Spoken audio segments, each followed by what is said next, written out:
Subscribe करें गुरुजी world और bell icon को प्रेस करें सबसे पहले सिलेक्शन के लिए। जय हिंद साथियों, स्वागत है आपका आपके अपने चैनल गुरुजी वर्ल्ड में। साथियों, सामान्य ज्ञान के इन 50 प्रश्नों के माध्यम से सामान्य ज्ञान के हर महत्वपूर्ण टॉपिक को कंप्लीट किया गया है।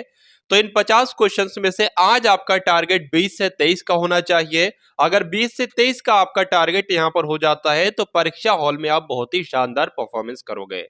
तो पहला प्रश्न आपकी स्क्रीन पर है कि भारत को कितने देशों की सीमा स्पर्श करती है। तो ऐसे कौन कौन से देश हैं जिनकी सीमाएं भारत के साथ लगी हुई है। आप सभी को पता है कि बांग्लादेश भी भारत का पड़ोसी देश है, पाकिस्तान भी है, चीन भी है, नेपाल भी है, म्यांमार भी है और अफगानिस्तान भी है। तो ये 7 ऐसे देश हैं जो भारत की सीमा को साथियों टच करते हैं, इसलिए आंसर आपका किस ऑप्शन के साथ जाएगा? ऑप्शन नंबर सी के साथ जाएगा। तो अगर आपका उत्तर यहाँ पर सी जा रहा है तो बिल्कुल करेक्ट भाई, बहुत बढ़िया, वेरी गुड क्लास। उसके बाद देखिए कि बाबा भाई यानी कि दादा भाई यहाँ पर होना चाहिए, दादा भाई नौरोजी को ब्रिटिश पार्लियामेंट के लिए कब चुना गया था? बहुत ही इंपॉर्टेंट क्वेश्चन है, आपकी स्क्रीन पर बताने की कोशिश कीजिए। तो यहां पर आपको ध्यान रखना है 1892 में साथियों चुना गया था दादा भाई नौरोजी को ब्रिटिश पार्लियामेंट के लिए। नेक्स्ट नंबर का प्रश्न है कि विश्व का सबसे बड़ा महाद्वीप कौन सा है, आपसे पूछा जा रहा है। तो यहां पर अगर बात करें साथियों, आप लोग याद रखेंगे कि विश्व के कितने महाद्वीप हैं? तो साथियों 7 महाद्वीप है। कौन कौन से? एशिया महाद्वीप, अफ्रीका महाद्वीप, उत्तरी अमेरिका महाद्वीप और दक्षिणी अमेरिका महाद्वीप, अंटार्कटिका महाद्वीप, यूरोप महाद्वीप और ऑस्ट्रेलिया महाद्वीप।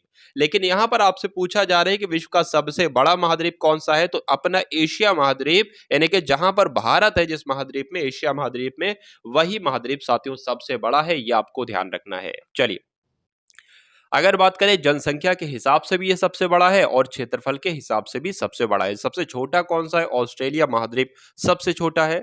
उसके बाद देखिए अगला प्रश्न है कि भारतीय संविधान में दल बदल कानून कौन सी अनुसूची में दर्शाया गया है? तो बताइए भाई। तो दल बदल कानून साथियों कौन सी अनुसूची में दर्शाया गया है? 10वीं अनुसूची में दर्शाया गया है। इसलिए अगर आपका आंसर यहाँ पर ऑप्शन नंबर बी के साथ है तो बिल्कुल करेक्ट है। उसके बाद देखिए एशिया का नोबेल पुरस्कार किसे कहा जाता है? बताने की कोशिश कीजिएगा आप सभी लोग, बताइए। चलिए, तो यहां पर आप लोग सबसे पहली बात आप लोग ध्यान रखेंगे कि एशिया का नोबेल पुरस्कार रमन मैग्सेसे पुरस्कार को दिया जाता है। फिलीपींस के जो एक पूर्व राष्ट्रपति थे जिनका नाम था रमन मैग्सेसे, इनकी याद में ही रमन मैग्सेसे पुरस्कार दिया जाता है और इसको ही साथियों एशिया का नोबेल पुरस्कार कहा जाता है। आंसर जिनको ऑप्शन नंबर बी है तो बिल्कुल करेक्ट है। उसके बाद देखिए उत्तर प्रदेश में लॉयन सफारी कहां पर स्थित है? कई बार क्वेश्चन में आपको यह करवा चुका हूं। तो लॉयन सफारी साथियों कहां पर स्थित है? उत्तर प्रदेश में स्थित है, पहली बात आपको ध्यान रखना है। अब उत्तर प्रदेश के कहां पर स्थित है? तो उत्तर प्रदेश के इटावा में स्थित है लॉयन सफारी पार्क, आपको ध्यान रखना है। और एक मैं आपको बता दूं कि हाथी सफारी पार्क कहां पर स्थित है? यह भी इटावा में ही स्थित है हाथी सफारी पार्क। अब उसके बाद देखिए कि मौसम संबंधी घटनाएं वायुमंडल की किस परत में होती है? देखिए वायुमंडल की कई सारी परतें हैं, मैं आपको बता दूं। मान लीजिए ये क्या है? ये पृथ्वी है। अब इसके ऊपर एक परत है साथियों शोभ मंडल कहलाती है। उसके ऊपर एक परत है साथियों समताप मंडल कहलाती है। उसके ऊपर एक परत है साथियों वो आपकी मध्यम मंडल कहलाती है। और उसके ऊपर भी एक परत है और उसके ऊपर भी एक परत है साथियों, ठीक है। चौथे नंबर पे आपको ध्यान रखना है साथियों कौन सी परत है? आयन मंडल है। और 5वें नंबर पर बाह्यमंडल है। तो आपसे ये पूछा जा रहा है कि जो मौसम संबंधी घटनाएं है, तो मौसम संबंधी घटनाएं तो साथियों जो पृथ्वी से बिल्कुल लगी हुई परत है, यानी कि सबसे निचली परत जो वायुमंडल की, यहीं पर मौसम संबंधी घटनाएं होंगी। तो ये कौन सी परत मैंने आपको बताई थी? शोभ मंडल बताई थी। इसलिए आंसर आपका जो जाएगा वो ऑप्शन नंबर ए के साथ जाएगा। जस्ट इसके ऊपर वाली परत साथियों समताप मंडल कहलाती है, यानी कि जो समान ताप वाली, यहां पर कोई भी किसी प्रकार की मौसम संबंधी घटनाएं नहीं घटित होती हैं।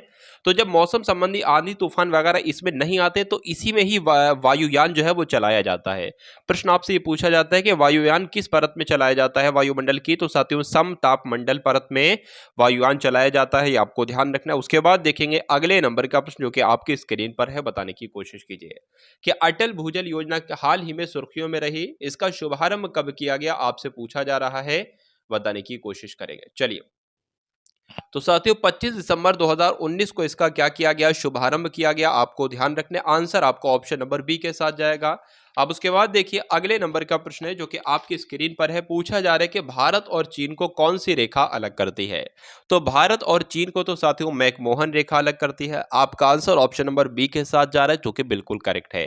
भारत और पाकिस्तान को रेड क्लिफ रेखा अलग करती है और भारत और अफगानिस्तान को डूरंड रेखा अलग करती है, ये आपको ध्यान रखना है। नेक्स्ट नंबर का क्वेश्चन देखिए, गरीबी हटाओ का नारा किस पंचवर्षीय योजना के तहत दिया गया था?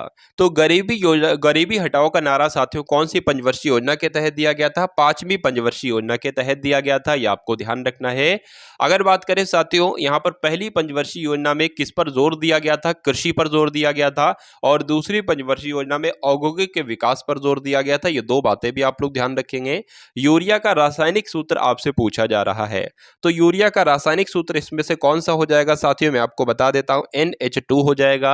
NH2 हो जाएगा, ब्रैकेट ऑफ हो जाएगा, फिर आपका 2 और ये आपका हो जाएगा। तो इस प्रकार से कहां पर लिखा हुआ नजर आ रहा है? ऑप्शन नंबर बी में लिखा हुआ नजर आ रहा है और यही आपका राइट आंसर। उसके बाद देखिए कि एकमात्र कांग्रेस का अधिवेशन जिसकी अध्यक्षता महात्मा गांधी जी के द्वारा की गई थी।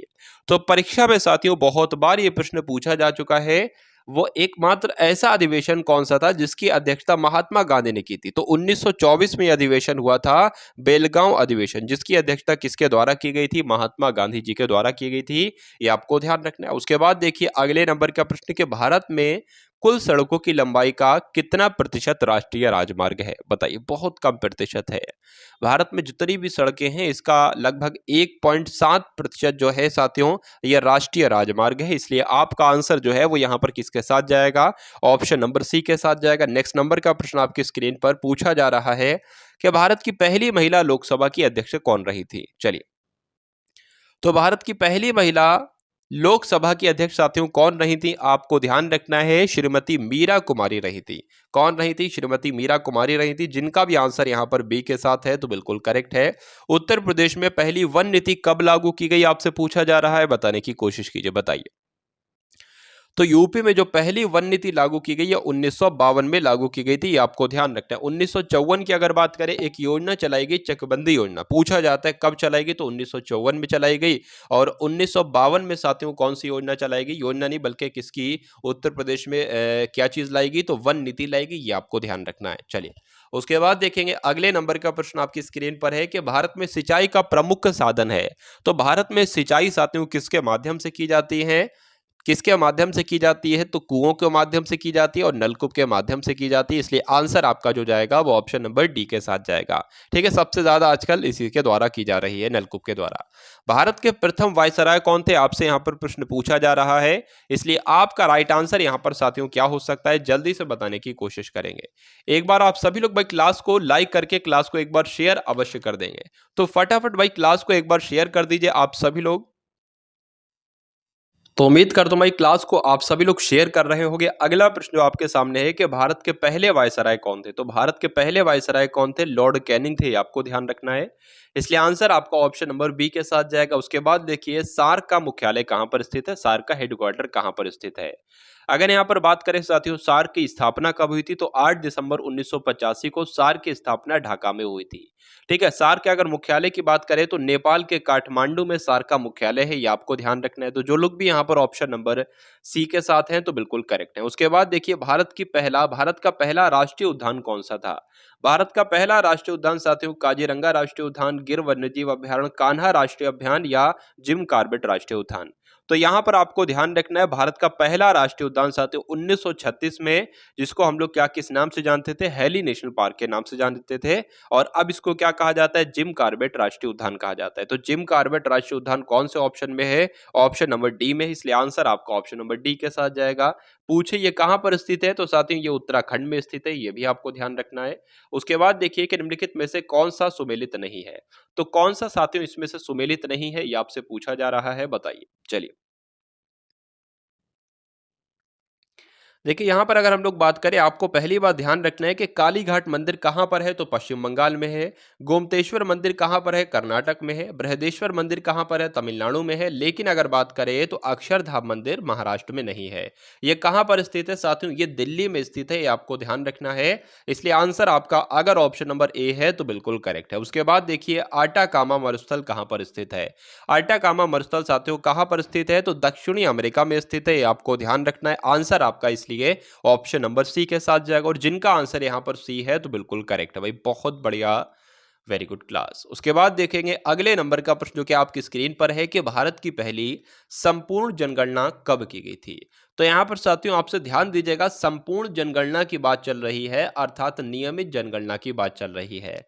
तो जो पहली नियमित जनगणना अर्थात संपूर्ण जनगणना हुई थी वो 1881 में हुई थी। किसके कार्यकाल में हुई थी? तो लॉर्ड रिपन के कार्यकाल में हुई थी। ये आपको दो बातें आप लोग ध्यान रखेंगे।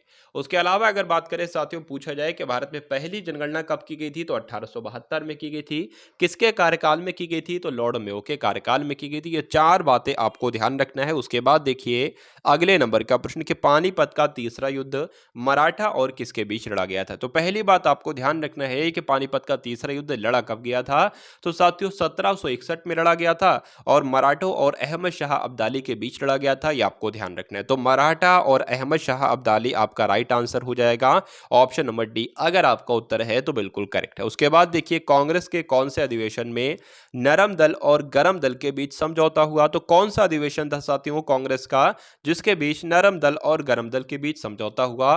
तो मोस्ट इंपॉर्टेंट क्वेश्चन है साथियों, स्टार लगाकर इस क्वेश्चन को आप लोग राइट करेंगे कहीं ना कहीं या इसको स्टोर करेंगे अपने मस्तिष्क में।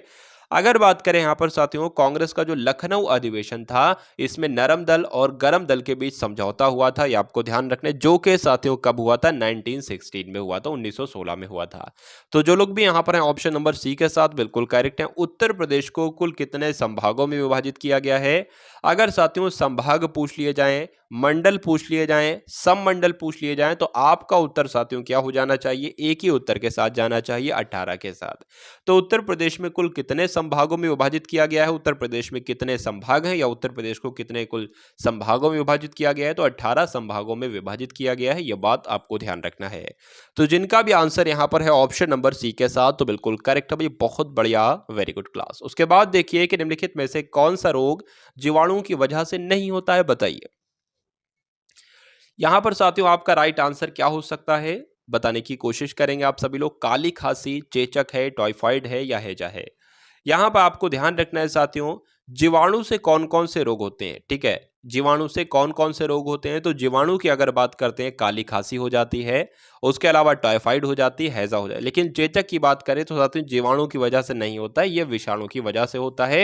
ये आपको ध्यान रखना है। विषाणु को क्या कहा जाता है? सजीव और निर्जीव के बीच की कड़ी कहा जाता है विषाणु को, ये आपको ध्यान रखना है। चलिए, तो जिनका भी आंसर यहाँ पर ऑप्शन नंबर बी के साथ है तो बिल्कुल करेक्ट है। उसके बाद देखिए कि तंबाकू शोध संस्थान कहाँ पर स्थित है? तो कटक में, शिमला में, देहरादून में या राजमुंदरी में है? तो साथियों आपको ध्यान रखना है, तंबाकू शोध संस्थान कहाँ पर स्थित है? आंध्र प्रदेश में स्थित है।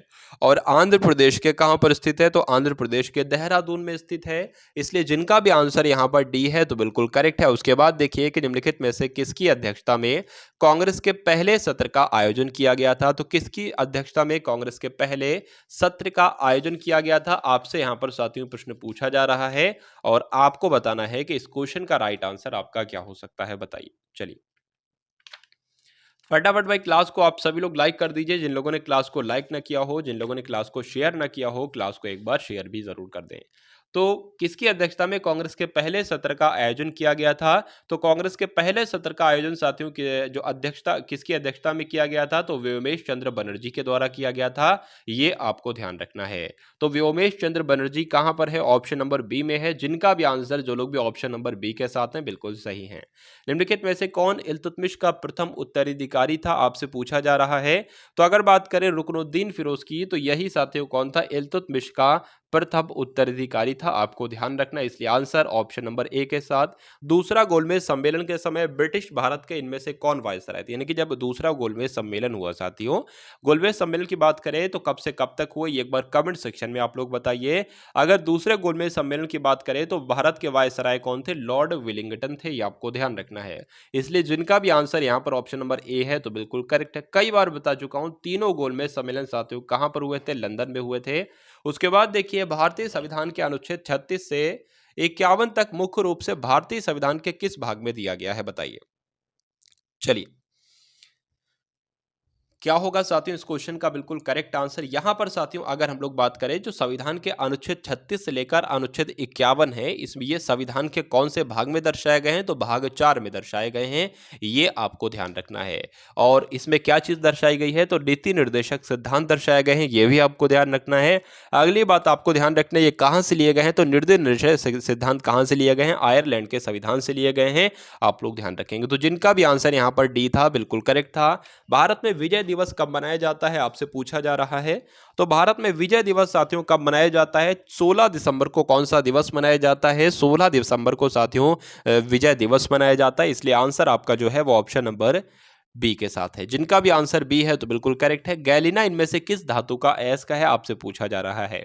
तो गैलिना जो है साथियों ये शीशे का अयस्क होती है। किसका अयस्क होती है? शीशे का अयस्क होती है, आपको ध्यान रखना है। आंसर आपका ऑप्शन नंबर बी के साथ हो जाता है। उसके बाद देखिए साथियों पूछा जा रहा है कि उत्तर प्रदेश विधान परिषद में कुल कितने सदस्य हैं? तो उत्तर प्रदेश की विधानसभा में कुल कितने सदस्य? साथियों अगर बात करें विधान परिषद की तो उत्तर प्रदेश में विधान परिषद है, कुल मिला के 6 राज्य ऐसे हैं जहां पर विधान परिषद है, ये आपको ध्यान रखना है। वो कौन कौन से साथियों राज्य हैं? तो बिहार है, महाराष्ट्र है, उत्तर प्रदेश है, उसके अलावा आंध्र प्रदेश है, कर्नाटक है, तेलंगाना है, यहाँ पर विधान परिषदें हैं। ठीक है, तो उत्तर प्रदेश में भी विधान परिषद, मैंने आपको बताया उत्तर प्रदेश में विधान परिषद में कुल कितने सदस्य हैं साथियों? तो आपको ध्यान रखना है 100 सदस्य हैं, इसलिए आंसर आपका जिस ऑप्शन के साथ जाएगा वो ऑप्शन है ऑप्शन नंबर ए। उसके बाद देखिए कि गाजर निम्नलिखित पोषक तत्वों में से किसमें संबंध है, यानी कि गाजर में कौन सा विटामिन पाया जाता है? सिंपल सी बात आपसे पूछी जा रही है, बताइए। Vitamin A, B, C, D कौन सा विटामिन पाया जाता है, बताने की कोशिश करेंगे। जल्दी से आपका राइट आंसर यहां पर क्या हो सकता है? चलिए, तो आप सभी लोगों को मालूम होना चाहिए कि विटामिन ए पाया जाता है गाजर में, और विटामिन ए कौन से ऑप्शन में है? ऑप्शन नंबर बी में है, इसलिए यही आपका राइट आंसर हो जाता है। अगर विटामिन ए की कमी हो जाती है साथियों किसी बॉडी में, तो उसको कई सारे रोगों से जूझना पड़ता है। रतौंधी हो सकती है, उसकी जो ग्रोथ पावर है वो रुक सकती है साथियों, और उसके अलावा एक जीरोपथैल्मिया रोग होता है वो भी हो सकता है। तो इसलिए आप लोग विटामिन ए की प्रचुर मात्रा अपने शरीर में रखिएगा।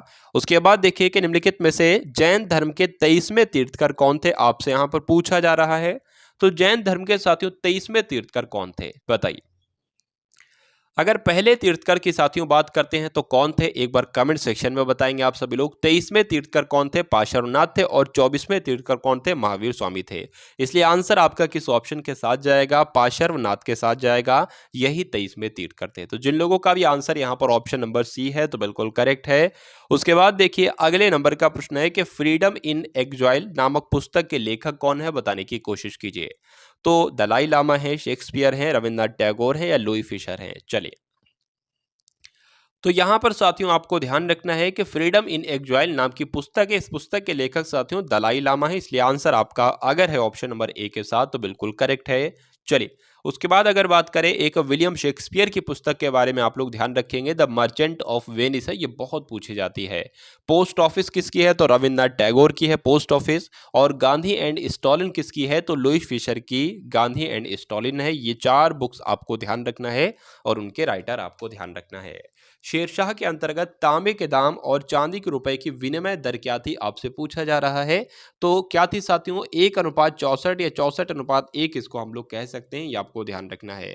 उसके बाद देखिए अगला प्रश्न है कि तमाशा नृत्य साथियों किस राज्य में किया जाता है? महाराष्ट्र में, गुजरात में, उत्तर प्रदेश में, या आपका राजस्थान में? बताइए।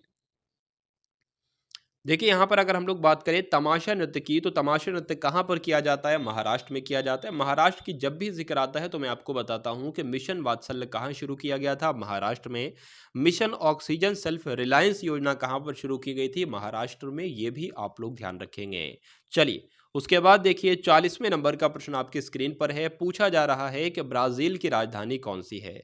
तो ब्राजील की राजधानी अल्मारा है, ब्राजीलिया है, नामपेन है, या नैरोली है? तो ब्राजील की राजधानी साथियों क्या है? ब्राजीलिया है, ये आपको ध्यान रखना है। आंसर आपका ऑप्शन नंबर बी के साथ जा रहा है, तो बिल्कुल करेक्ट जा रहा है। उसके बाद देखिए अगले नंबर का प्रश्न आपकी स्क्रीन पर है। भारत रत्न पुरस्कार पाने वाले पहले संगीतकार के बारे में आपसे पूछा जा रहा है। देखिए भारत रत्न पाने वाले पहले खिलाड़ी कौन थे? तो सचिन तेंदुलकर थे, ये आपको ध्यान रखना है। लेकिन यहाँ पर आपसे जो पूछा जा रहा है वो ये पूछा जा रहा है कि भारत रत्न पुरस्कार पाने वाले पहले संगीतकार कौन थे, तो इनका नाम था साथियों MS सुब्बालक्ष्मी।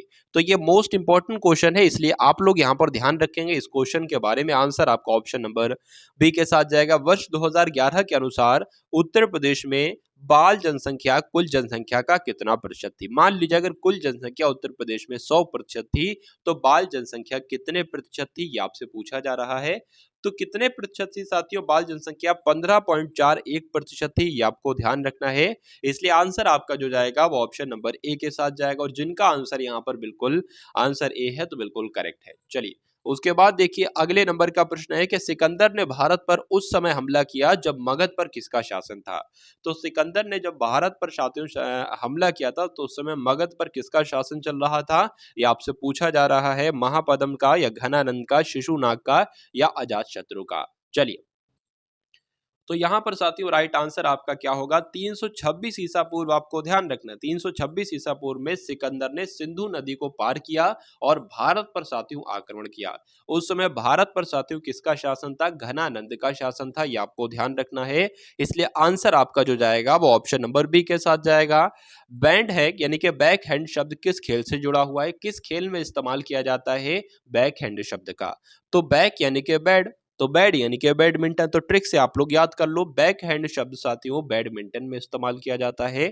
अगर यहाँ पर साथियों हम लोग बात करते हैं बेसबॉल के कई सारे पूछे जाते हैं, तो स्ट्राइक कहाँ पर इस्तेमाल किया जाता है? बेसबॉल में स्ट्राइक शब्द का इस्तेमाल किया जाता है, ये आपको ध्यान रखना है। चलिए अब उसके बाद देखिए कि निम्नलिखित में से कौन सा सुमेलित नहीं है, आपसे पूछा जा रहा है इनमें से कौन सा सुमेलित नहीं है बताने की कोशिश कीजिए।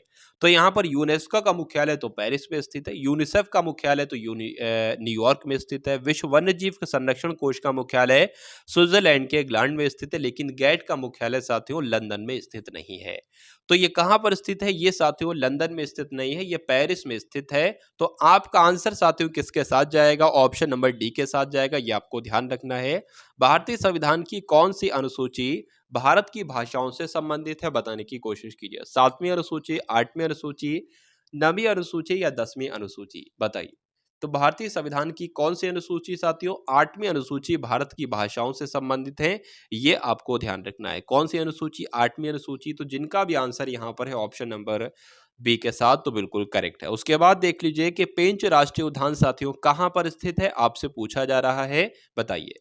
यहाँ पर अगर हम लोग साथियों बात करें पेंच राष्ट्रीय उद्यान साथियों कहाँ पर स्थित है बताने की कोशिश कीजिए, आप सभी लोग बताइए। तो मध्य प्रदेश में स्थित है, इसलिए आंसर आपका किस ऑप्शन के साथ जाएगा? मध्य प्रदेश के साथ जाएगा। अगर बात करते हैं मध्य प्रदेश की, तो मध्य प्रदेश के बहुत सारे राष्ट्रीय उद्यान आपसे पूछे जाते हैं। जैसे कि पूछा जाएगा कि बताइए पन्ना राष्ट्रीय उद्यान कहाँ पर है, तो मध्य प्रदेश में है। सतपुड़ा राष्ट्रीय उद्यान कहाँ पर है, तो मध्य प्रदेश में है। कान्हा राष्ट्रीय उद्यान कहाँ पर स्थित है, तो मध्य प्रदेश में है। और एक वन विहार राष्ट्रीय उद्यान भी आपको ध्यान रखना है जो कि मध्य प्रदेश में स्थित है। बांधवगढ़ राष्ट्रीय उद्यान कहाँ पर स्थित है, ये भी आपका मध्य प्रदेश में ही स्थित है। इतनी जानकारी आप लोग ध्यान रखेंगे। उसके बाद देखिए कि उत्तर प्रदेश के किस शहर को पूर्व के मैनचेस्टर के रूप में जाना जाता है, आपसे पूछा जा रहा है। तो उत्तर प्रदेश का लखनऊ, कानपुर, वाराणसी या आगरा, किसको पूर्व का मैनचेस्टर कहा जाता है? तो यूपी में एक शहर है कानपुर। आपको ध्यान रखना है ये कानपुर जो है साथियों पूर्व का मैनचेस्टर के रूप में जाना जाता है, इसलिए आंसर आपका ऑप्शन नंबर बी होगा। और एक मोस्ट इंपॉर्टेंट बात आपको ध्यान रखना है क्या, कि उत्तर प्रदेश की औद्योगिक राजधानी अगर आपसे पूछी जाए तो वो भी कानपुर है, ये आप लोग ध्यान रखेंगे। चलिए अगर बात करें साथियों चमड़े की राजधानी क्या है, तो चमड़े की राजधानी भी कानपुर है। उत्तर प्रदेश की औद्योगिक राजधानी भी कानपुर है और कानपुर को ही पूर्व का मैनचेस्टर कहा जाता है। ये 3 गोल्डन पॉइंट आपको ध्यान रखना है। उसके बाद देखिए अगले नंबर का प्रश्न जो कि आपके स्क्रीन पर है। पूछा जा रहा है कि संसद के ऊपरी सदन में राज्यों और केंद्र शासित प्रदेशों द्वारा सीटों के आवंटन से संबंधित कौन सी अनुसूची है? तो कौन सी अनुसूची है साथियों बताने की कोशिश कीजिए। संसद के ऊपरी सदन में राज्यों और केंद्र शासित प्रदेशों द्वारा सीटों का आवंटन 5वीं अनुसूची में किया गया है। तो 5वीं अनुसूची इस क्वेश्चन का बिल्कुल करेक्ट आंसर हो जाता है, यानी कि आंसर आपका ऑप्शन नंबर बी के साथ जाएगा। उसके बाद देख लीजिए कि संपत्ति का अधिकार क्या है, एक मौलिक अधिकार है, एक प्राकृतिक अधिकार है या ये एक विधिक अधिकार है। तो संपत्ति का अधिकार साथियों क्या बन चुका है, एक विधिक अधिकार है, इसलिए आंसर आपका किस ऑप्शन के साथ जाएगा, ऑप्शन नंबर सी के साथ जाएगा। और जिनका भी आंसर यहाँ पर ऑप्शन नंबर सी है तो बिल्कुल करेक्ट है। तो ये थे साथियों सामान्य ज्ञान के 50 इंपॉर्टेंट क्वेश्चन आप सभी की परीक्षा के लिए। उम्मीद करता हूं क्लास आपको पसंद आई होगी। अगर पसंद आई है तो क्लास को लाइक करके क्लास को एक बार शेयर करेंगे, और अगर चैनल पर नए हैं तो चैनल को भी जरूर सब्सक्राइब करके बेल आइकन पर क्लिक करेंगे। तो मिलते हैं हम सभी लोग आने वाली वीडियो में। जय हिंद साथियों। सब्सक्राइब करें गुरुजी वर्ल्ड और बेल आइकन को प्रेस करें सबसे पहले सिलेक्शन के लिए।